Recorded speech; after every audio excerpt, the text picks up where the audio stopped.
Hola, familia de la fe, familia de Dios. Pastor Jorge Oscar Sánchez les extiende a todos la más cordial de las bienvenidas a este encuentro en la presencia de Dios y su palabra viva. Bienvenidos todos, me alegro que estén mirando esta grabación. Que el Señor les bendiga donde quieran que estén, a usted, a su familia. Que el Señor prospere su ministerio y que tengan gozo todos los días en la tarea. Hoy quisiera avanzar un poco más en esta serie de estudios que hemos llamado conferencias para ministros, para pastores, líderes denominacionales, gente que se está preparando para entrar al ministerio, estudiantes de un seminario, personas que han sentido sobre sus almas, sobre sus vidas, el toque cariñoso de la mano de Dios y quieren servirle o le están sirviendo y quieren hacerlo con mayor excelencia. Y por lo tanto, mi deseo en estas charlas es compartir con ustedes temas básicos que vienen de las Escrituras. Y hoy, pensando en esto, quiero hablarles el tema una visión de nuestro ministerio. Y voy a basar, como siempre me gusta hacerlos, en un párrafo de las Escrituras. Y tal cual lo pueden ver en la pantalla, ese párrafo es Ezequiel 37. Por lo tanto, si tienen las Biblias ahí al alcance de la mano, les invito a dirigirse a ellas. Y si no, escuchen la lectura de este párrafo apasionante que ha captado la atención de todos los creyentes a lo largo de los siglos. Quiero decirles que Ezequiel, quien lo escribió, su nombre significa Dios es mi fortaleza, venía de una familia sacerdotal y sin embargo le tocó vivir en un tiempo de destrucción de su nación, de desolación. Fue arrastrado por Nabucodonosor en el segundo viaje que llevó cautivos a Babilonia y allí le tocó ministrar a muchos de sus compatriotas que habían experimentado, corrido la misma suerte. Es un libro apasionante, les recomiendo que lo lean. Tiene párrafos un poquito complicados, pero creo que es un libro muy relevante a la escena contemporánea y un mensaje más relevante que nunca. Así que vamos a Ezequiel capítulo 37 y vamos a leer la palabra del Señor. Amén. De acuerdo. Déjenme que me pongo el telescopio, si no, no voy a poder, voy a leer en chino. Ahí vamos. Ezequiel 37:1. Dice, la mano de Jehová vino sobre mí y me llevó en el espíritu de Jehová y me puso en medio de un valle que estaba lleno de huesos. Y me hizo pasar cerca de ellos por todo en derredor, y he aquí que eran muchísimos sobre la faz del campo, y por cierto, secos en gran manera. Y me dijo, hijo de hombre, ¿vivirán estos huesos? Y dije, Señor Jehová, tú lo sabes. Me dijo entonces, profetiza sobre estos huesos y diles, huesos secos, oigan la palabra del Señor. Así ha dicho Jehová el Señor a estos huesos. He aquí yo hago entrar espíritu en ustedes y vivirán. Y pondré tendones sobre ustedes y haré sobre ustedes carne y os cubriré de piel y pondré en ustedes espíritu y vivirán y sabrán que yo soy Jehová. Profeticé pues como me fue mandado y hubo un ruido mientras yo profetizaba y aquí un temblor y los huesos se juntaron cada uno con su hueso. ¡Wow! Y miré, y aquí tendones sobre ellos, y la carne subió y la piel cubrió por encima de ellos, pero no había en ellos espíritu. Y me dijo, profetiza al Espíritu, profetiza, hijo de hombre, y di al Espíritu.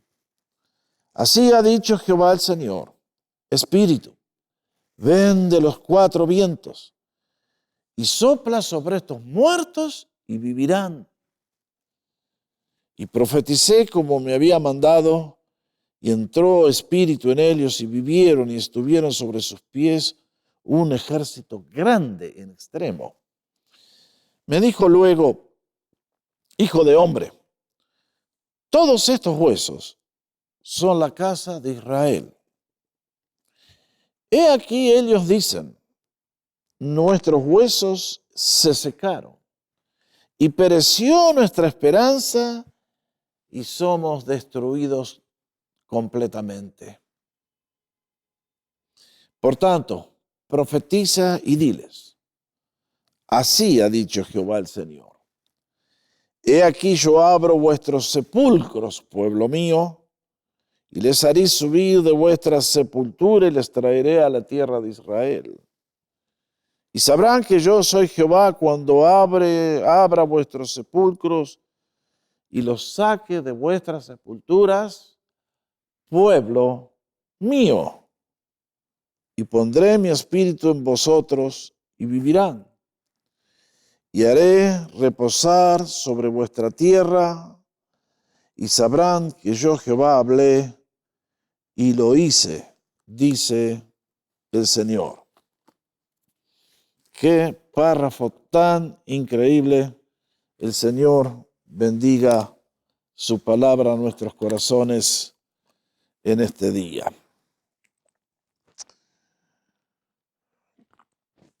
Como decía hace un instante, a lo largo de los siglos, desde que este párrafo tan notable de Ezequiel fue escrito, esta historia ha llamado la atención del pueblo de Dios. ¿Qué quiere decir? ¿Cuál es el sentido?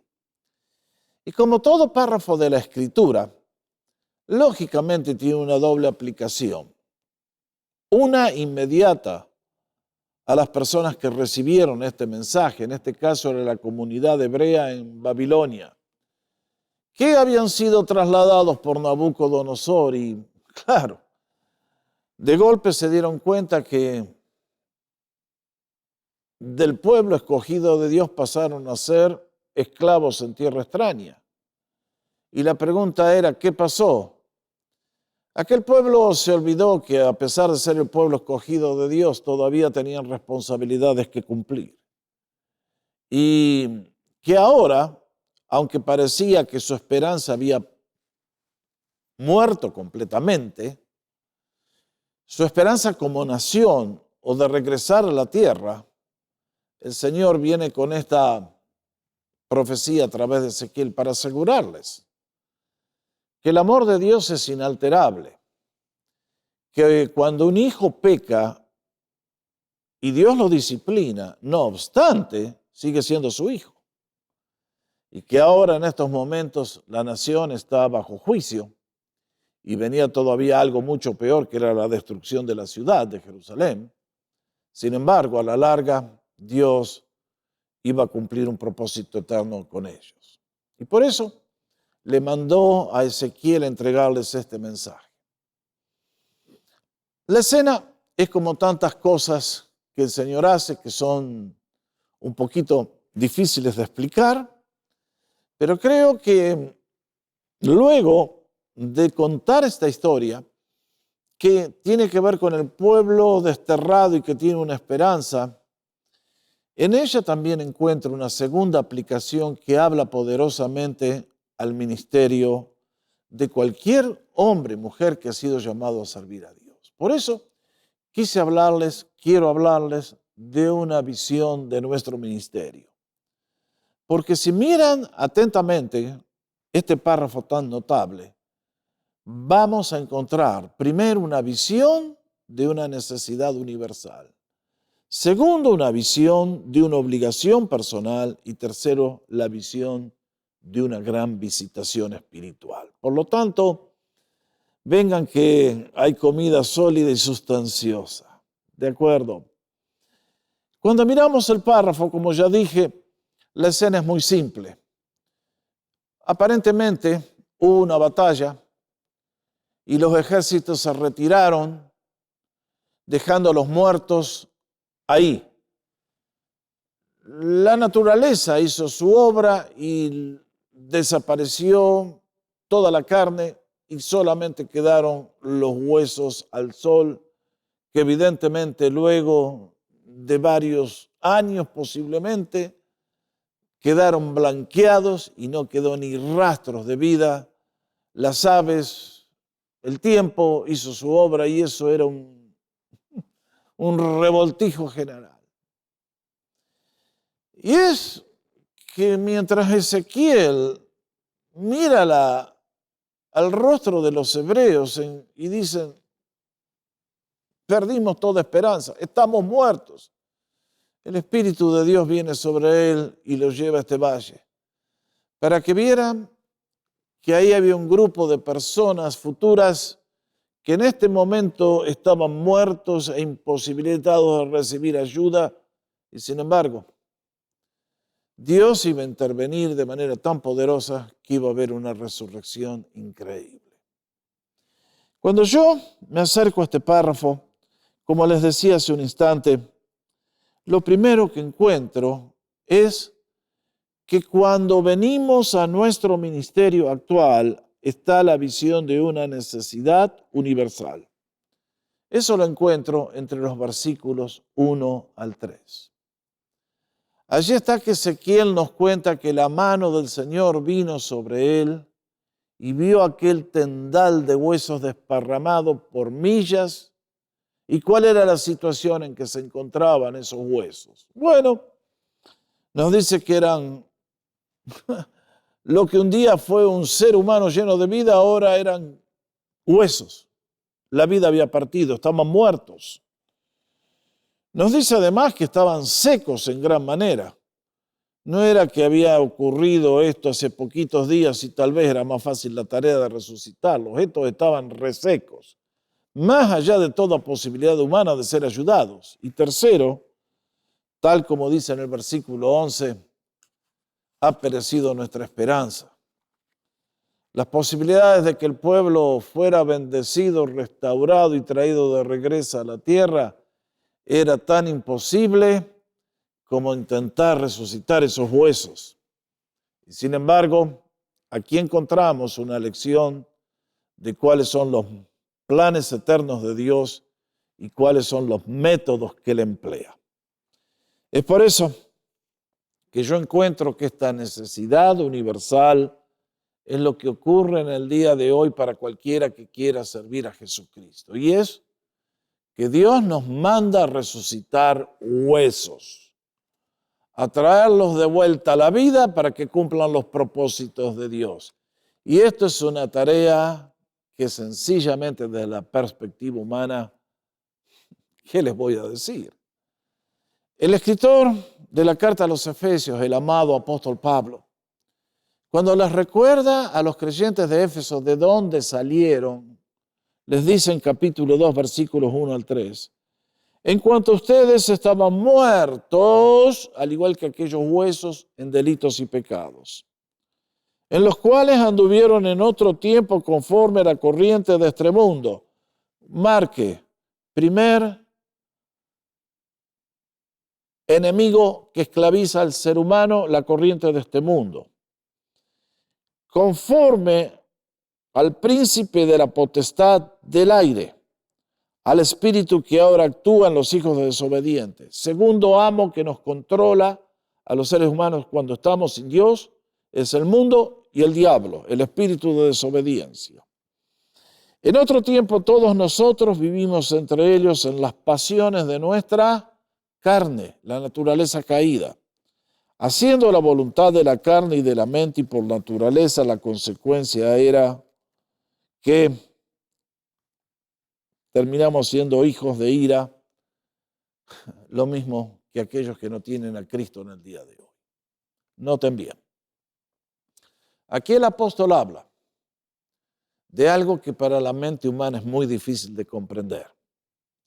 Y es que ustedes y yo tenemos enemigos invisibles que operan en el mundo del espíritu y que por lo tanto nosotros tenemos una tremenda desventaja cuando comenzamos la vida. Y es que nos tiran dardos de todas partes, nos bombardean y no sabemos ni quiénes son.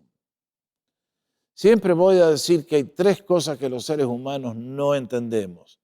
No conocemos a Dios, no conocemos el poder del pecado, no conocemos el poder del enemigo. Por lo tanto, tenemos una desventaja tremenda, pero desde la invisibilidad, pero de manera muy real y poderosa, el diablo, la carne y el mundo trabajan para destruir la vida espiritual de los hombres. Y no es solamente que nos trabajan, nos manipulan para llevarnos a cumplir los designios que el adversario tiene para tu vida y la mía, sino que en el proceso ustedes y yo nos degeneramos hasta tomar una actitud absolutamente contraria a los propósitos de Dios.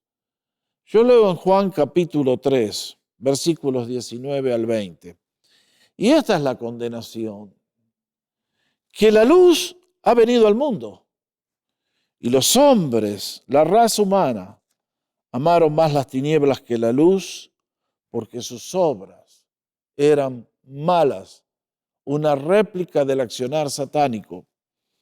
Porque todo aquel que practica lo malo aborrece la luz y no viene a la luz para que sus obras no sean censuradas. Bueno, mis hermanos,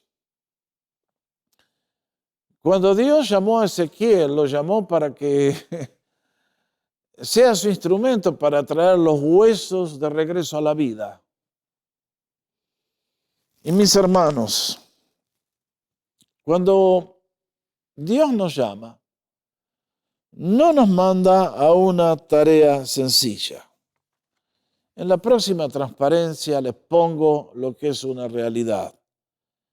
Dios no llama a ninguno de sus servidores o ministros a una tarea difícil, sino a una misión imposible. Desde la perspectiva humana, salir a hacer esta obra que Ezequiel fue comisionado es una pérdida de tiempo y un absurdo. Los seres humanos estamos controlados por poderes invisibles, hacemos las cosas contrarias a Dios y en el proceso desarrollamos actitudes completamente contrarias. Es a sacar a esa gente de la sepultura espiritual para que conozcan a Cristo y cambien su vida y tengan vida eterna, que Dios llama a hombres y mujeres. Ahora, a mí me encanta leer Ezequiel, porque el llamado que Ezequiel recibió al ministerio que le fue dado es el mismo que tengo yo en el día de hoy. Lean el capítulo 33, versículo 32. Dios le dice, mira Ezequiel, yo te llamé para que le prediques, pero no te hagas muchas ilusiones. Estos no te van a escuchar. Van a decir, ja, ja, vamos a escuchar a ver lo que dice el profeta, pero no te van a dar bolilla. Tú para ellos vas a ser como un cantor de dulces canciones que tienen una voz hermosa, pero no te van a pasar atención. Olvídate. Y realmente, hermanos, tremendo, ¿no? Suena negativo. Bueno, demos gracias que Dios de todas maneras va a hacer algo. Pero humanamente la tarea es ridículamente imposible. Por eso, me encanta lo que el Señor dijo en ese párrafo tan hermoso de Juan capítulo 15. Que de no ser por su auxilio, esta tarea ni vale la pena emprenderla. Como dijo, yo soy la vid, ustedes las ramas. El que permanece en mí, yo en él, éste lleva mucho fruto. Pero separados de mí, qué frase terminal, nada pueden hacer, nada, absolutamente nada. Guay del hombre, entonces, de la mujer que quiera entrar al reino del enemigo a sacar sus víctimas en el poder de su inteligencia, de su educación, solamente si seguimos el plan de Dios y somos empoderizados, decimos ahora, por el Espíritu Santo, podremos hacer algo. Por eso, lo primero que encuentro es la visión de una necesidad universal. Que mientras hay seres humanos que son graduados de Harvard y presidente de una nación y esto y lo otro, sin embargo, son huesos y huesos secos en gran manera a los ojos del Creador. Y la pregunta es, ¿podrán volver a vivir esos huesos? Sí, porque Dios tiene un plan, lo cual me lleva a la visión de una obligación personal entre los versículos 4 al 8 que leímos en Ezequiel 37. Ahora, déjenme darles 3 o 4 cosas aquí. Porque lo primero que me llama la atención es el absurdo del plan de Dios. ¿Cómo va a traer a los muertos de vuelta a la vida? Le dice a Ezequiel, Ezequiel, profetiza a los muertos. Profetiza. Dales la palabra de Dios. Bueno, lógicamente que estamos hablando de seres humanos. La parábola, la analogía, por momentos es difícil llevarla, pero básicamente Ezequiel dice, bueno, empecé a profetizar y entonces esto pasó. Quisiera recordarles que ustedes y yo, si vamos a servir a Dios, tenemos que tener confianza absoluta en su plan. ¿Cuál es ese?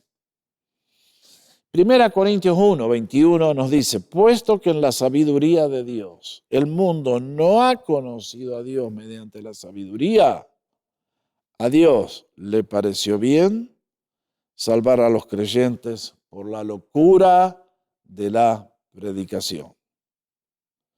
Y miren si no es relevante lo que dice 1 Corintios, porque los judíos piden milagros, esto es lo que muchos piden en el día de hoy. Y los griegos buscan filosofar, sabiduría, búsqueda, Pero a nosotros predicamos a Cristo crucificado. Para los judíos, un tropezadero y para los gentiles, locura. ¡Wow! ¿Cuál es el método que Dios ha utilizado a lo largo de todos los siglos para devolverle la vida a los muertos? La predicación del mensaje evangélico. Uno diría, bueno, no hay otra manera que lo podemos hacer. No, porque mis amados, lo más poderoso que hay en el universo es la palabra de Dios. Él dio la palabra y el universo apareció en un instante. Y en el día de hoy te manda a ti y a mí a que abramos la Biblia y prediquemos su mensaje y las almas se escuchan y vienen las conversiones. Es por eso que ustedes y yo tenemos que tener plena confianza que lo que Dios dice que hagamos es lo mejor y es la única alternativa. Es la única opción y no hay otra opción. Es por eso que creo que aquí es importante que nos dice que mientras el mundo con sus filosofías intenta, es un fracaso completo. Mientras tanto, lo que los de afuera dicen que somos unos locos, es el poder de Dios para salvar a las personas. Notable. Funcionó en el día de Ezequiel, funciona en el día de hoy. Dios nos manda a predicar su palabra, no a hacer diálogos, ni a discutirla, ni a considerar, sino a proclamarla con la autoridad de un heraldo, de un embajador que viene del cielo. Y noten bien que es interesante que aquí dice, Dios quiso salvar a los creyentes por la locura de la predicación. No dice la predicación loca, eso es otra cosa. La predicación loca es lo que se escucha en muchos púlpitos contemporáneos porque hay personas que, bueno, mejor ni hablemos. A lo largo de los últimos años se ha intentado por todos los medios de ayudar a los pastores jóvenes a mejorar sus sermones y por eso publicamos este libro, La Predicación Cristiana, aprendiendo a comunicar el mensaje con excelencia. Se los recomiendo, lo pueden conseguir en todas las librerías electrónicas, porque mi deseo es ayudar a todos a predicar mejores sermones. Hay mucha gente que tiene pasión, pero el contenido del mensaje es muy pobre. Por eso dice, Dios quiso salvar a los creyentes mediante la locura de la predicación, cosa que la gente de afuera lo consideraría realmente eso, un acto de alguien demente.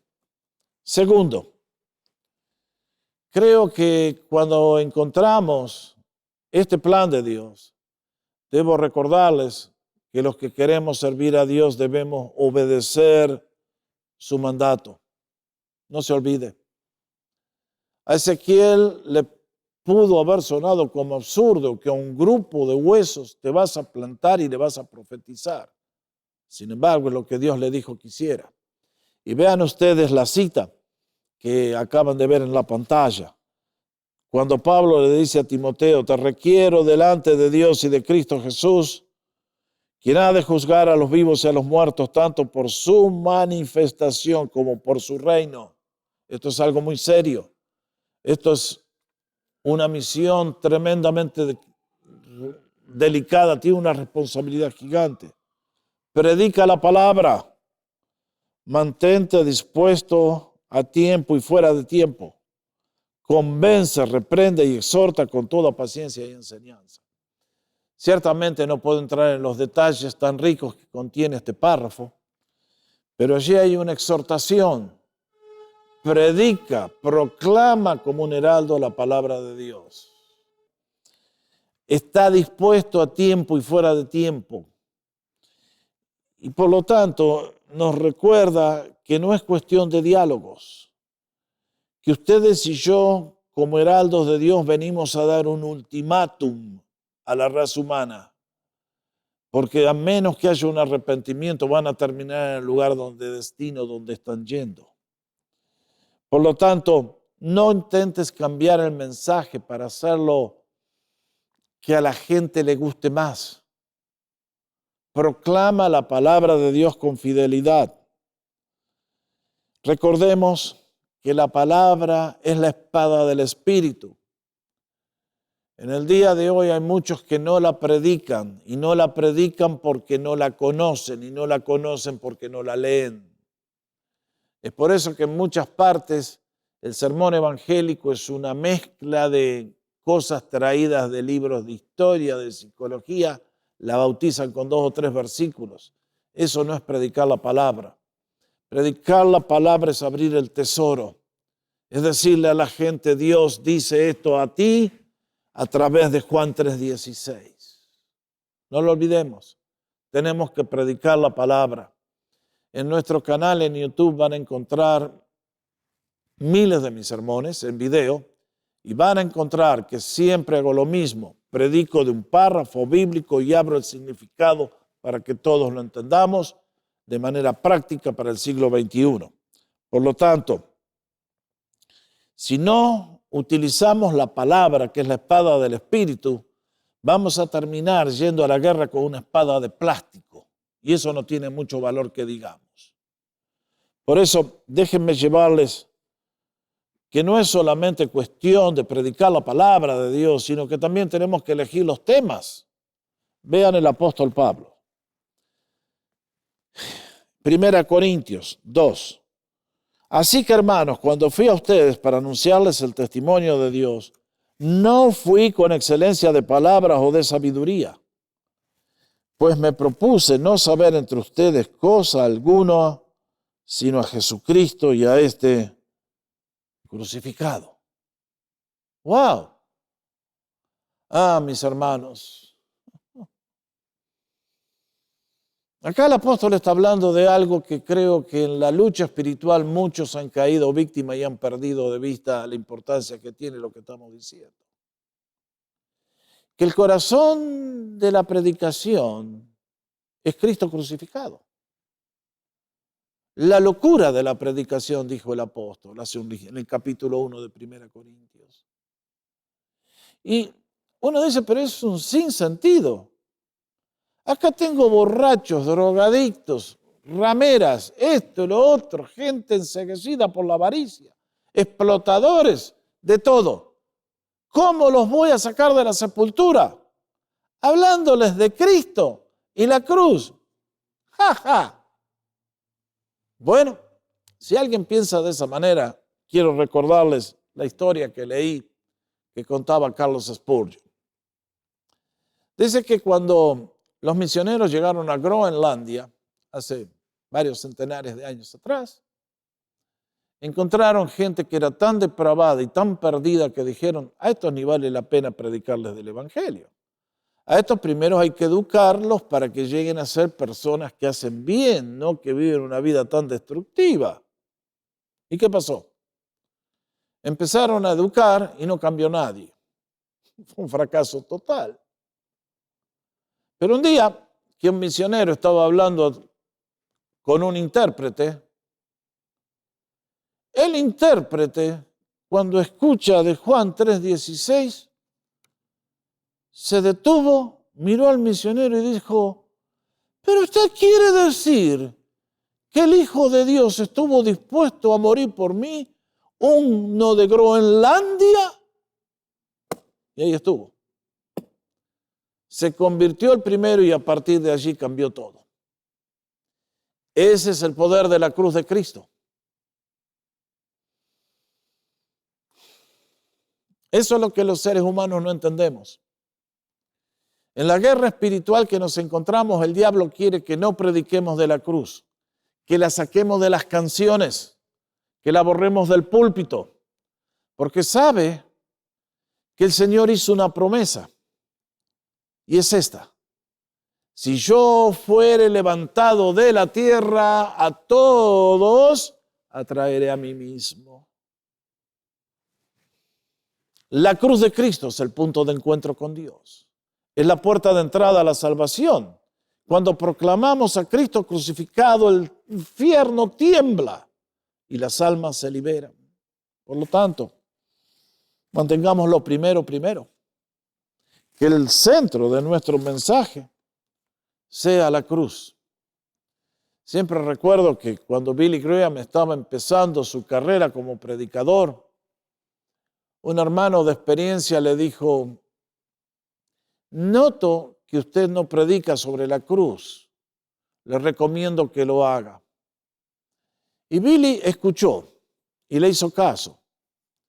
Entonces, en sus años posteriores, él hacía una campaña en una ciudad donde lo invitaban, comenzando un domingo y terminando el domingo. Pero los jueves a la noche, siempre el mensaje era sobre la cruz de Cristo. No me sorprende que Dios lo bendijera tanto a Billy, que lo usara con tanto poder, porque cuando levantamos la cruz, el infierno tiembla y huye, y los huesos vuelven a la vida. Por eso, cuarto consejo, cuidado con las tentaciones. El apóstol dice, pues no somos como muchos que se benefician falsificando la palabra de Dios, sino que con sinceridad, como de parte de Dios y delante de Dios, hablamos en Cristo. Mis hermanos, no creo que haya una profesión en la cual tenga tantas tentaciones como el ministerio cristiano. Tienen que ver con tentaciones, por supuesto, con el sexo, con el dinero, pero no. Eso es cambio chico en comparación a las tentaciones del intelecto. De creernos que sabemos más que Dios, que tal vez esta audiencia no necesita este mensaje como en Groenlandia, y en definitiva comenzamos a hacer algo que es impropio, y es tratar de tener una empresa que vende productos religiosos, pero donde no hay vida ni poder. La expresión que usa el apóstol Pablo es muy interesante. La versión del 60 usaba una palabra que la cambiamos ahora en las versiones contemporáneas. El apóstol decía, porque nosotros no somos como los que medran con la palabra de Dios. Acá dice falsifican. La figura del lenguaje que está detrás de esa palabra es lo que hacían muchos que vendían leche, que para que rinda más le echaban agua. Y eso es lo que dice el apóstol Pablo. Guarda, es muy fácil ponerle agua a la palabra de Dios, a la leche. Cuidado con ese peligro. Muchas veces, como predicador, me he llegado a párrafos que digo, esto no quisiera predicarlo. Siempre recuerdo, muy específicamente. Estaba predicando sobre el Evangelio de Marcos y en nuestro sitio pueden encontrar los 84 sermones que di. Cuando llegué al relato de la muerte de Juan el Bautista, pensé, qué relato tan feo. Pero porque dije, voy a predicar todo el Evangelio de Juan, prediqué el relato que encontramos allí. Y para mi sorpresa, ese día 2 personas vinieron al frente, entregaron su vida a Cristo y hoy están sentados en estos bancos como miembros fieles y activos de la Iglesia del Señor. Por lo tanto, no podemos falsificar la palabra. No podemos escoger esto sí y esto no. Si ustedes miran, en el día de hoy estoy enseñando el Evangelio de Juan y voy párrafo por párrafo por párrafo. ¿Hay algo que es más difícil? Bueno. ¿Hay algo que es más no tan atractivo? Bueno, hay que cumplir, hay que darlo, es la palabra de Dios. Por eso Pablo le decía a los ancianos de Éfeso cuando se despidió, no rehusé predicarles todo el consejo de Dios. Hay sabiduría en eso. Y por eso les doy un consejo más. Para aquellos que predicamos la palabra de Dios, mantengamos los ojos fijos en el galardón. ¿Qué quiero decir? Este es un versículo que todos lo conocen de memoria posiblemente. Procura con diligencia presentarte a Dios aprobado, no reprobado, que pasó el examen. Haz un esfuerzo, procura con diligencia porque las tentaciones son muchas. Como un obrero que no tiene de qué avergonzarse. ¿Por qué? Que usa bien la palabra de verdad. No, tremendo. Muchachos, un día, chicas, nuestro ministerio será evaluado por Dios. En la transparencia anterior me llamó la atención cuando el apóstol dice, no falsificamos, sino que predicamos con sinceridad delante de Dios, hablamos en Cristo. Marque eso. Mi ministerio está siendo todos los días visto y evaluado por el Señor. Y Él está tomando las notas para presentarnos un día en su tribunal la recompensa que nos hemos ganado o el desastre que hemos hecho.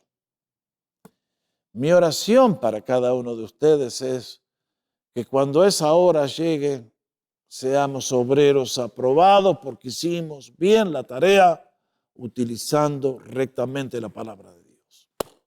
Así que, de la misma manera que un día Moisés se sostuvo como viendo al invisible y nos dice que dejó todo porque tenía los ojos puestos en el galardón, nosotros también en el día de hoy podemos hacer lo mismo. Ahora, la importancia que tiene la palabra es el único método.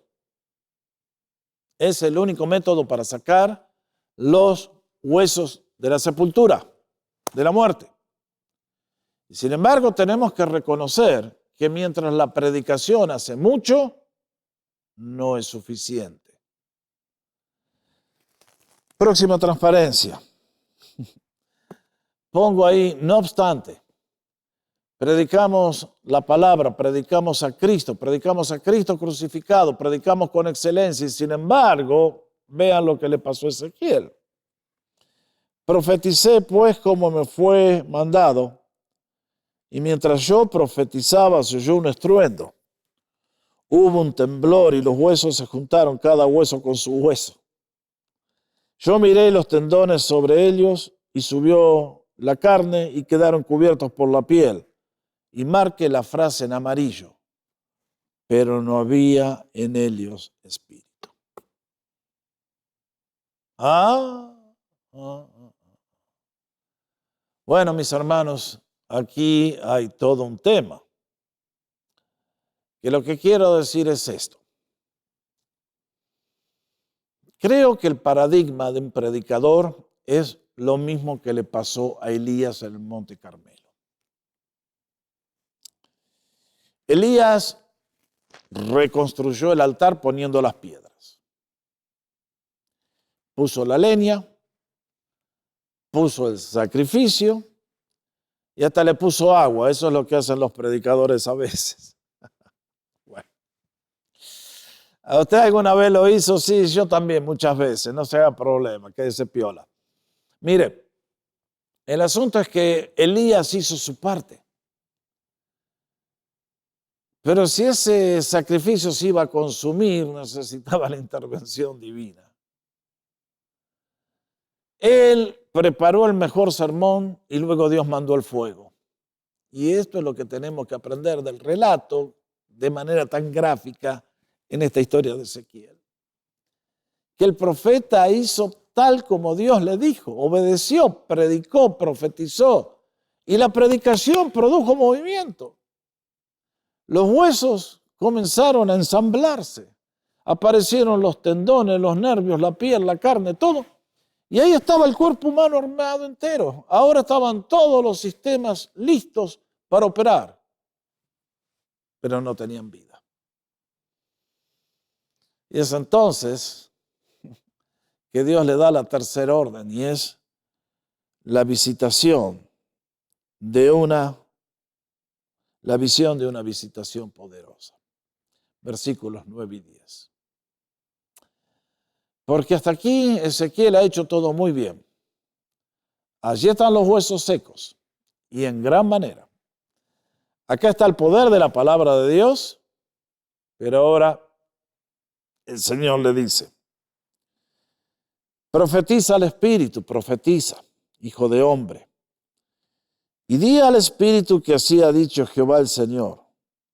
Espíritu, ven de los cuatro vientos y sopla sobre estos muertos y vivirán. Y vaya, profeticé como me había mandado y entró espíritu en ellos y vivieron y se pusieron en pie. Era un ejército grande en extremo. Wow, wow, wow. Yo leo esta historia y digo, Señor, bendito sea tu nombre. Nos has mandado a una tarea imposible humanamente, pero bendito sea que por sobre todas las estrategias y poder del enemigo, sobre todas las ideas erróneas con su oscuridad, sobre todo lo que hay algo que sobrepasa todo eso y el poder de tu bendito Espíritu Santo para vivificar las almas. Y es por eso que nos dice el gran desafío, profetiza al Espíritu. Dile Espíritu, ven, sopla, sopla, por favor. Y queridos, esa es la misión del predicador que a nadie le gusta. La predicación, la parte del ministerio que no trae aplausos, ni visibilidad, ni reconocimiento, es cuando tú y yo nos ponemos de rodillas a suplicar por la misericordia de Dios, que Dios vivifique su palabra y envíe el fuego del cielo, al igual que en tiempos de Elías, o que vivifique los muertos, como en la historia de Ezequiel. Sin la bendita operación del Espíritu Santo, mi elocuencia, mi educación, mi preparar el sermón con excelencia de acuerdo a todas las leyes de la lógica y la elocuencia, no van a servir de nada. Si habrá vida, tendrá que ser por la bendición de Dios. Y fíjense 4 resultados admirables, próxima transparencia. Aquellos huesos secos fueron transformados, volvieron a la vida. Fueron energizados, se pusieron de pie. Fueron ensamblados, formaron un gran ejército y fueron movilizados porque entraron en acción. Y uno dice, wow, una necesidad universal, gente muerta en delitos y pecados. una obligación personal. Predica la palabra, predica a Cristo, predica la cruz. Y la visitación del Espíritu de Dios trayendo vida. Y cuando uno ve el comienzo con un valle de huesos secos en gran manera y termina la visión con un ejército poderoso, uno dice, Señor, admirable eres, qué privilegio ser tu profeta, tu vocero, para traer un cambio tan gigantesco. Así que aquí tenemos una visión de nuestro ministerio. Encontramos una necesidad universal que es la misma donde tú estás, donde yo estoy, donde quiera que estemos. Sea que estés trabajando con drogadictos, con alcohólicos, con rameras, con quien sea, con gente de alta sociedad, el problema es único. El pecado ha entrado y destruido a la raza humana. Y hay un solo remedio, hay un solo poder para arrancar las almas de la sepultura espiritual. Ese es el nombre de Cristo y la obra de la cruz. Prediquemos, por tanto, con fidelidad, pero también sabiendo que de no ser por la bendita operación del Espíritu Santo soplando vida, será imposible que la tarea se complete. Por lo tanto, les aliento a que conociendo la necesidad y la imposibilidad, aferremos y obedezcamos el plan de Dios y luego oremos para que el fuego caiga del cielo. Esto me deja un desafío que se los quiero presentar a ustedes. Y es, ¿qué personas busca Dios en este día? Y la respuesta es una persona idéntica a Ezequiel. Una persona idéntica a Ezequiel. Porque cuando yo leo la vida de Ezequiel, encuentro tres grandes características. Que las iglesias están llenas de gente salva, de buenos hermanos, de gente noble. Pero para avanzar el reino de Dios no es suficiente con buena voluntad. Dios tiene que llamar personas a quienes ha preparado, ha dotado, pero que también necesita hacer algo nuevo en ellos. Por eso, acá hay tres condiciones de Ezequiel que son las que a mí me alientan el corazón. Primero nos dice, la mano de Jehová vino sobre mí. Esto significa que más allá de la conversión han tenido un encuentro personal transformador con el Señor Jesucristo. Vuelvo a reiterar. Para servir a Dios necesitamos un toque especial de la mano del Señor y un encuentro personal con Él.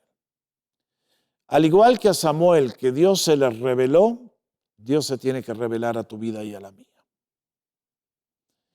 Sería suicida querer entrar al ministerio sin haber tenido el llamado del Señor.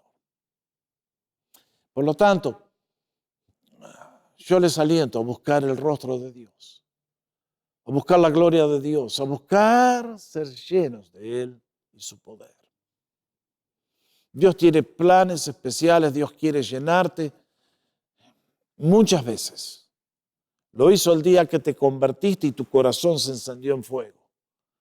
Pero como ese fuego disminuye, Dios te quiere volver a llenar y volver a llenar y volver a llenar. No te olvides.